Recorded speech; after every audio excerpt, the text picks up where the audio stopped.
They say you are what you eat, so I don't eat chicken feet. But I love me some of Grandma's pickled beets. Well, cut it up, put it in the pan, throw it over your shoulder and see where it lands right here in Farmer's Kitchen. Maters, taters, beans and corn, the cows in the barn and the sheep's been shorn, kids in the barnyard chasing Grandpa's chicken. Spices, slices, cuts and dices, gonna slash your grocery prices right here in Farmer's Kitchen. Help you grow your garden good with recipes to suit your mood. Try some grub you've never tried before. Smash it with a wooden mallet, gonna educate your palate. Right here in Farmer's Kitchen, in Tim Farmer's Country Kitchen. We're gonna cook something good now. Hello and welcome to the Farmer's Kitchen. We're the farmers. This is our kitchen. We're experimenting tonight. This is not an experiment. We've already done this one. When we went to the fair, we talked to so many people and we got so many old-fashioned recipes. First of all, we met Sandy Slater. Sweet the lady. Sweetest lady I think we've ever met. I want to adopt Sandy as my aunt. I like that idea. You want her as your aunt? She greeted us every day. She was so sweet. She actually worked at the fair and she gave us this recipe that her mother used to make. And it reminds me of your apple cake.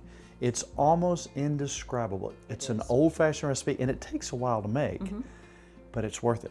And I'm keeping my eye on my pork chops. I am working on the perfect pork chop. I want the crispy, perfect pork chop.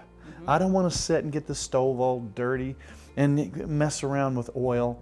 I want to do it in the oven and I want that moisture to be in there and maintain. I want to cook for about 25 minutes and I'm working on it right now. Let's see where we're at and then I'll give you the recipe in a little while. I'm going to pull this real quick. Okay, 2 different breadings.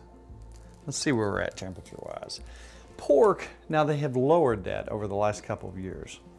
It needs to be a minimum of 150 and I think we're going to make it here. But I'm going to do this in the oven. When I pick that up, I want the juice, I want the crunch. I like that. So I'll tell you the recipe shortly. But first, what we have to do is get this cake started because it's an hour-and-a-half process. Right. Let's put this back in the oven and then we'll talk about that. 2 different things going on here. You can tell they're a little bit different. So let's pop those back in the oven and then our beautiful, wonderful Sandy's sour cream cake.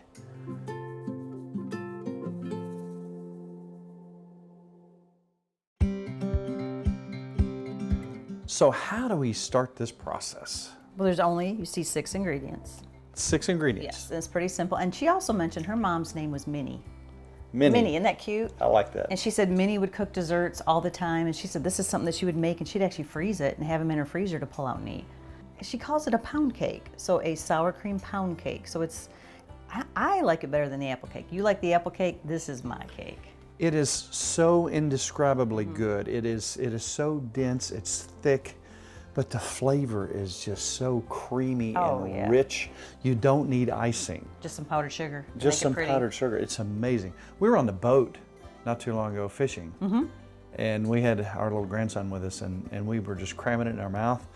And every time we put it in our mouth, we caught a fish. That's right. I'm convinced that this is what we need every time we go fishing. Is that what it is? A whole cake? Okay. I'm sure. All right. Tell me what I can do to help you. You're going to be my mixer guy today. I'm quite the master at mixing. You are. And I'm going to start with 2 sticks of butter. Oh, it's buttery. Butter That's a is good description. Buttery is good. Now I've let this butter sit out. It's soft. So Gotcha. let's go ahead and you can go ahead and get that going. Let's get that mixed up. Room temperature. There's our butter. Now, How am I doing? You're doing really good. You're a good mixer boy. 3 cups of sugar. All right. Lots of sugar. So we're going to add that slowly. I like these simple recipes. It's just hard for me to believe that with just these ingredients you get so much taste. The magic. Go ahead and turn it down a pinch, maybe. Turn it down? Yeah, just a pinch. All right. What, 1 cup of sour cream. So far 2 sticks of butter, 3 cups of sugar. Now we're going to put a cup of sour cream in there. That's the magic. This is the magic. If you don't like sour cream, I guarantee you like sour cream cake. Yeah, you would. All right, go ahead and make that crazy for a little bit, mixing. Crank it up. till we get it all mixed in there nice. That is looking good. How about mixing skills? You are an excellent mixer. If you had to put me on a scale from like 1 to a billion, what would I be? 2 billion. You are really good. I need you down here every time I make a cake doing this. All right, you can turn it off. We'll talk about what we're gonna do next. Now the next thing that I read, she actually gave me the recipe that had been written by her mother. I took a picture of it, which I love. She gave us a couple recipes. But 3 eggs, and I have 3 cups of flour. And they said her mom said to go back and forth. Okay. 1 egg, a cup of flour, kind of mix back and forth. So, and keep this on low. Look how pretty that is. That is pretty. Just. Isn't that beautiful? Go ahead and put it on low, because I hate to tell you this. I'll put it on low? Yeah, because gotcha. flour does go around. I'm gonna try to be as careful as I can. And they make shields for this, and we know that. We don't have one. But we want to prove that we were here. That's right. So I got 1 egg. Get that mixed in. I'm gonna slowly add about a cup's worth of flour. I'm trying to be careful so we don't make a mess. Oh, we're doing good. It's not blowing everywhere. Now let's do another egg. Now let's go about another cup of this flour. One more. This is our last egg. I'm gonna get the rest of this flour in here and try not to make too big of a mess. Now you know when you bake, you have to make a mess. That means you're a good cook. Apparently. Yeah. That's why you see flour everywhere. That little wet rag won't fix. I'll clean that up for you in just a little while. Now I have 4 teaspoons of vanilla. She said 3 to 4, I put 4. I wish you could smell that. Go ahead and let's pick up the speed now because I think we're safe now. Pick it up? Yep. Let's get that mixed. Watch how I go into You're amazing. faster. Do what you feel here. You do really good. Now does that look fluffy and wonderful? You are doing amazing, you really are. Let's stop for a second and let me scrape the sides down a little bit. So I can eat it. Yes, I'm not gonna eat it. We're just gonna scrape the sides down. All right. And do our last mix. All right, let's go ahead and mix it one more time. All right. Fast or slow? Go ahead fast. Let's get it. Do it real fast. Let's beat it up. Watch this. Wow, that's amazing. That helps. Well, that looks pretty good to me. What do you think? You're the mixer. What do you think? I think it's amazing. Think it's beautiful? All right.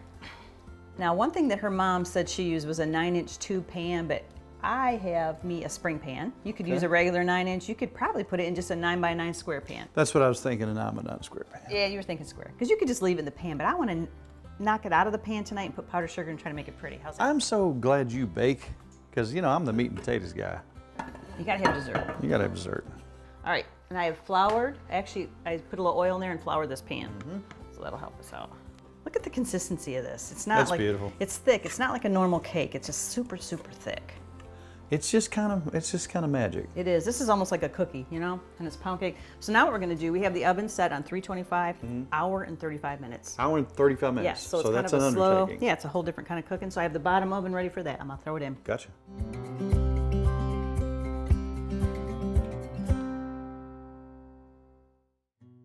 Now, one thing that we have fun with in our kitchen is, you know, we have our old standards that sometimes we even forget, like, have we done that on the show yet? And we think, well, is it too simple? And we think, we need to do that. And some of the things that we think are too simple turn out to be some of our favorite segments that people really like. Right.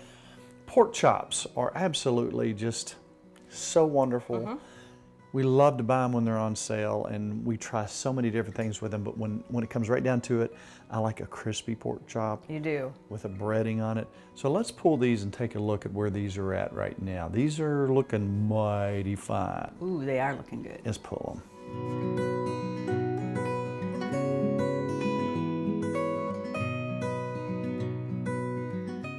These are two separate things, and we'll tell you what they are in just a minute.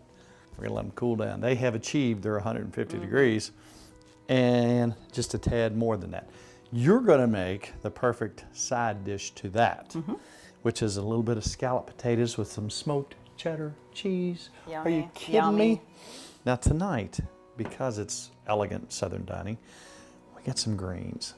And when we were in Georgia, oh my goodness, remember when we were on this Southern cruise? I do.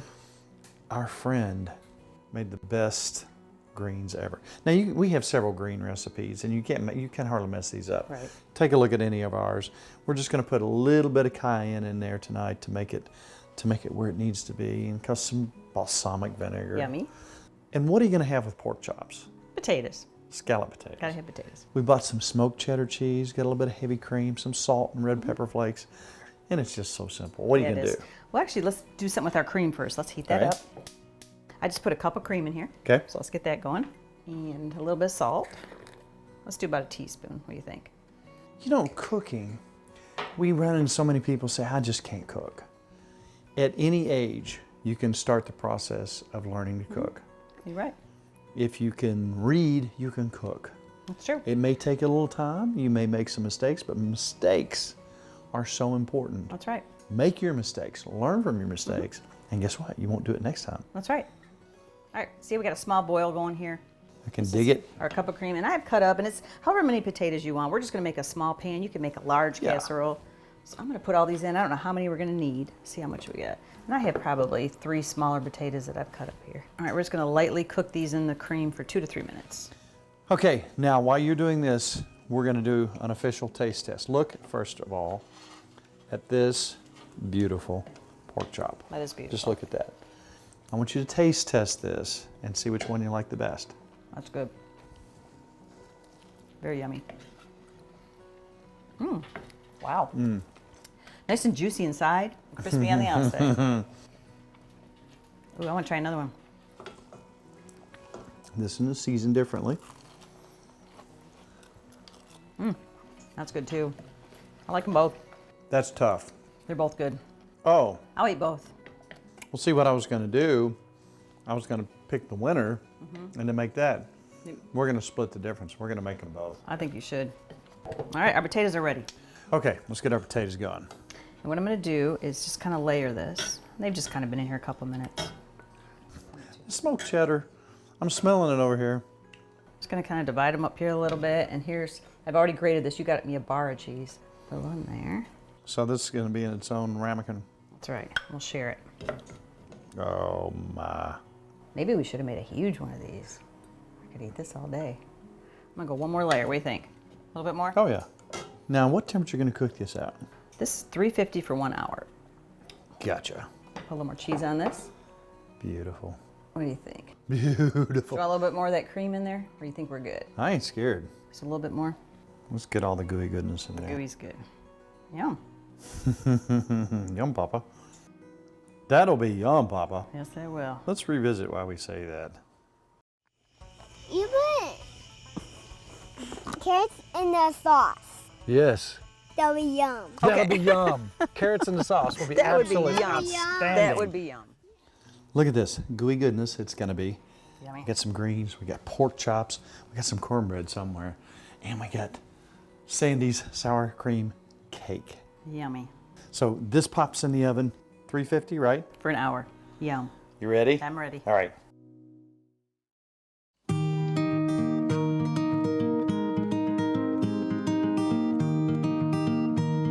I'm gonna do 2 things tonight. We were gonna just have the winner of the recipe that we did, but we had 2 winners. They're both amazing. So what do you do when that happens? Make it all. You go with the flow. So I'm gonna take a little salt, a little pepper, just to get a little seasoning going there. And we're gonna take some Italian breadcrumbs and some panko That you seasoned. that I seasoned with my dry rub. We want to have plenty of taste. So I found out it took me a little bit longer than what I thought. You have to get that meat up to about 150 degrees. That's something you just absolutely have to do. So first, nice and evenly coat it with the Italian breadcrumbs. And that was your egg wash. Was that buttermilk in there? There was some buttermilk in there. Good call. Makes it good. A little bit of buttermilk. Just a wee bit of buttermilk. This is a pretty easy recipe too. It is. Simplicity is where it's at. Got a little handle there. Is that not beautiful? That is beautiful. So again, we're going to start off about 400 degrees. Now, when it gets towards the end, if you want to crank it up just a little bit, get it up a little closer to that burner, you can do that. Make sure you cover every square inch of that. We really want to pick up that flavoring. So what's the last chop gonna get? Which one are you gonna do? I am going to let you decide. And I want some flavoring in there. I want to have a little flavoring. You know, you want your pork to have some flavor. And you know, if you can bring in some barbecue flavor, that's a wonderful thing. You got to pick one, Ms. Farm, just one. Gotta pick one. Which was Kelly's favorite? Which one do you like, Kelly? She did with your She seasoning. liked the panko. All right, she's the deciding With your factor. seasoning, that's very good. I am preheated to 400 degrees. Check it in about 35, 40 minutes. Watch it when it starts to get good and brown. Look right there. Yum. Oh my. Are they ready? Yes. You can pop that in if you will, love.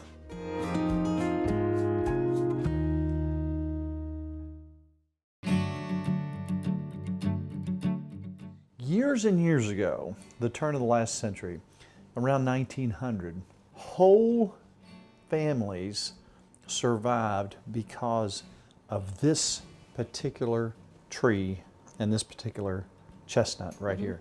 There are tales of bear that were 500 pounds. Turkeys filled their gullets up with this thing.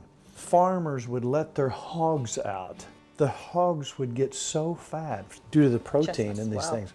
Do you remember the song, the Christmas song? Is it time to decorate? Chestnuts? No, not quite yet.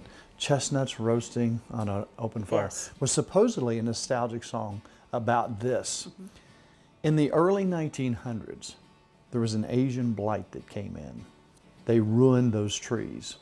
I have often wondered what's going on right now in Kentucky and around the United States with the American chestnut restoration.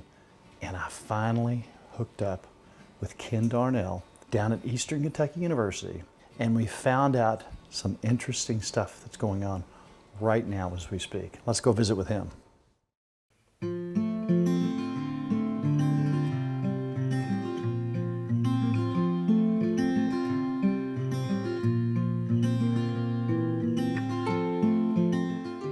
We're with Ken Darnell.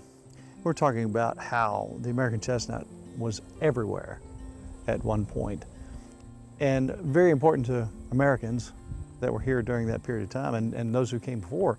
What hope is there of this being seen around the nation? Maybe not like it was at one point in time, but what hope is there and what is being done here in Kentucky and other places?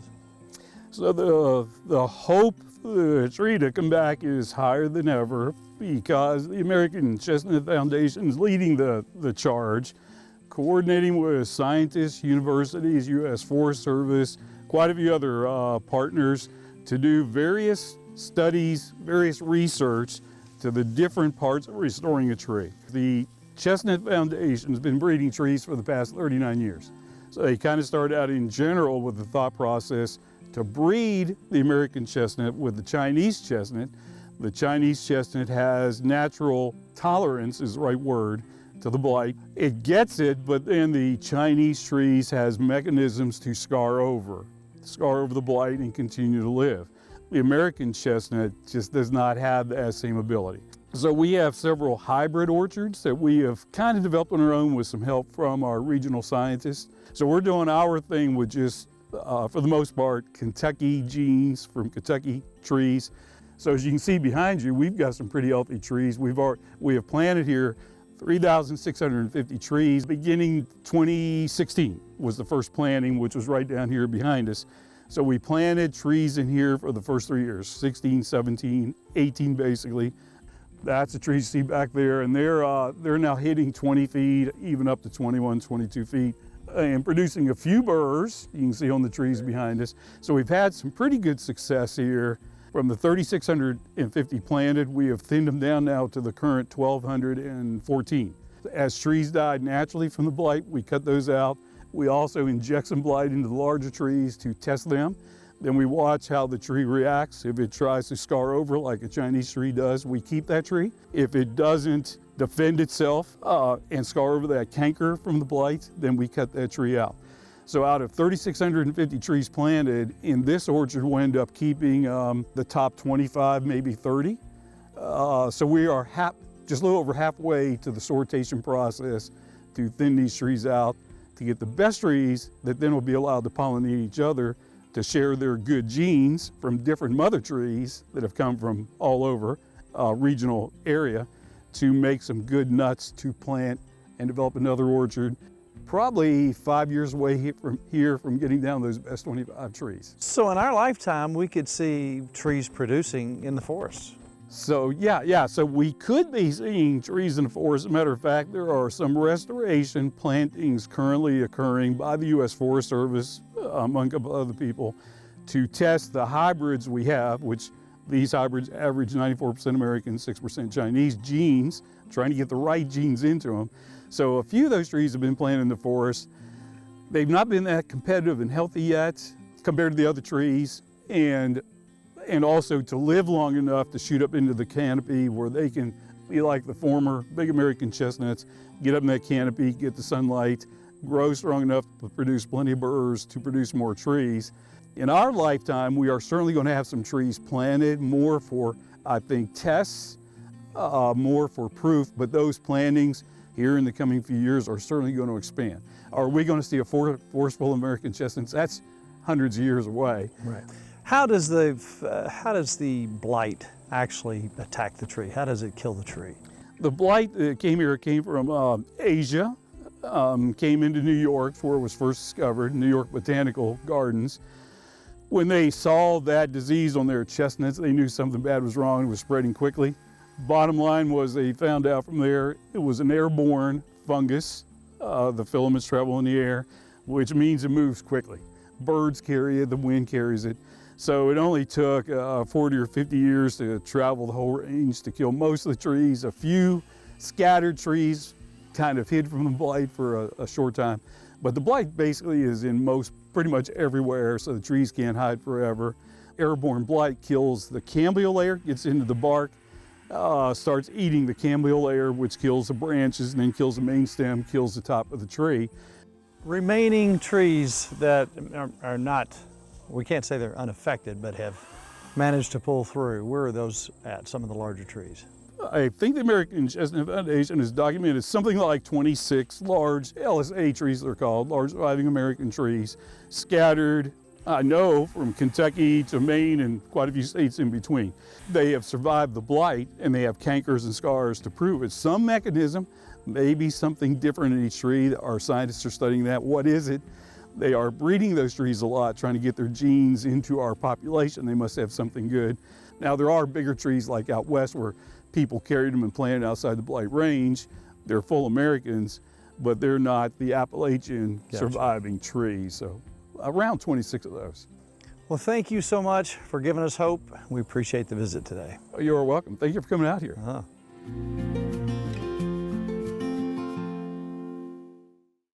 Again, I don't know whether to just look at it or eat it. I say let's just look at it. I think I'm gonna eat it. Okay. You know what? I always strive for the perfect chicken, the perfect pork chop. That's getting pretty close right there. The scalloped potatoes, just beautiful. They're the greens, Pretty plate. you want the first bite? Can I just pick it up and eat it? You can pick it up and eat it. It's got a handle on it for a reason. Oh, that's beautiful. Look at that. Oh, just look at that. Wow. The crunch, the tenderness, Oh, wow. the juiciness. It's so juicy inside, but so nice and crunchy. That's the perfect pork chop. You did good. That's one of the best pork chops I've ever had. I'm serious. That's delicious. Now that's the panko and the dry rub. That's so good. That's not to diminish Oh, that's good. the Italian breadcrumbs, but I think the dry rub, because when I eat a pork chop, I do want some barbecue flavor in Yeah, there. that's got the Go ahead. perfect. I know you want some of those potatoes. I do want potatoes. I think I want them too. We can simultaneously eat at the same time. You beat me. Mmm. Oh, wow. That cheese made it great. Yum. Greens When are- you got some smoked cheese going on, That's good. Greens are always delicious. can I just take this whole backside? You can. I'll take the. Now look how thick, look how dense that is. This being a pound cake sort of thing. The edge, it almost caramelizes on the top of it, doesn't it? It's chewy, thick, yummy. It's hard to describe it. It's just, you gotta try it. So Mrs. Farmer, I don't mean to tell you this, I don't mean to alarm you, Okay. but our half hour's up. So if you're walking down the road, Like I always thumbing do. a ride, That's right. and somebody says, Mrs. Farmer, I recognize you from the show. Why are you thumbing Where are you around? going? Ypsilanti? That's right. And you say, I've got to ask you a question, Mrs. Farmer. Where do you go to find those recipes? I would tell them timfarmerscountrykitchen.com. I would. I've been there. I know you have. There are 250 billion recipes there. Wow, that's a lot. You can look them all up and you're free to use them. Also, we have a Facebook page that's growing rapidly. If you'd like to join us there, is it difficult? It is very difficult. What do you have to do? You hit like. Wow. Yes. That's a whole lot of steps. Sadly, again, our half hour is up. So we have to tell you that it's all about Good times good friends. and super good eats. So be watching for our brand new Tim Farmer's Country Kitchen. See you next week. We're going to dig into this pork chop. Look at that. Look at that. Meaty, wonderful, crispy goodness.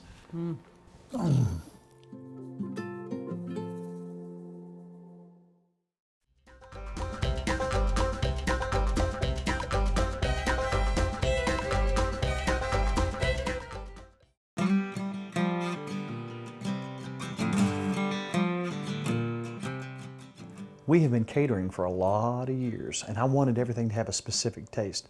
Therefore, I had to come up with my own products. Right. A dry rub, chow chow, and our barbecue sauce are something that we use in all our catering gigs. I developed this barbecue sauce that is not the really thick, syrupy stuff that you get. This has more of a natural, it's got some pepper and onion flavor in it. You can actually see the particulates in there.